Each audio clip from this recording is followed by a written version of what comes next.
তসলিমা নাসরিন। এই তসলিমা নাসরিন বাংলাদেশে কালচার, বাংলাদেশে যে ইসলামিক দেশ, সেই ইসলামিক ভাবে মেয়েরা থাকে এটা তার পছন্দ হয় না। এই যে রাজশাহী বিশ্ববিদ্যালয়ের মেয়েরা নির্বাচনে জয়লাভ করে তারা যখন শপথ গ্রহণ করতে গেছে তখন তারা মাস্ক, বুকরা এবং হিজাব পরছে। এটা দেখে তার গায়ে লাগছে,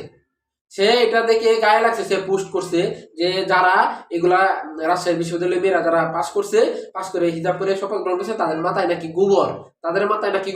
আমি তো মনে করি এই তসলিমা নাসরিনের মাথায় গোবর। সে তো একটা অশ্লীল মাইয়া। সে কিভাবে এইসব বলে? বাংলাদেশের কালচার এটা ইসলামিক রাষ্ট্র তো এইভাবে থাকা উচিত। এখন তারা যদি এই যে রাজশাহী বিশ্ববিদ্যালয়ের মেয়েরা যদি এখন নিজেদেরকে হেফাজত করে চলতে চায়, তারা যদি পদ্মাশীল হতে চায়, তাহলে তার সমস্যা কি? তার গায়ে লাগবে কেন?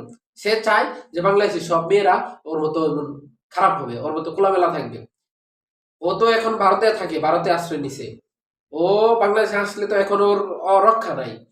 সে বাংলাদেশের মানে যারা হিজাব করে, যারা পদ্মাশীল তাদেরকে নিয়ে কটূক্তি করে। কত বড় খারাপ, কত বড় খারাপ!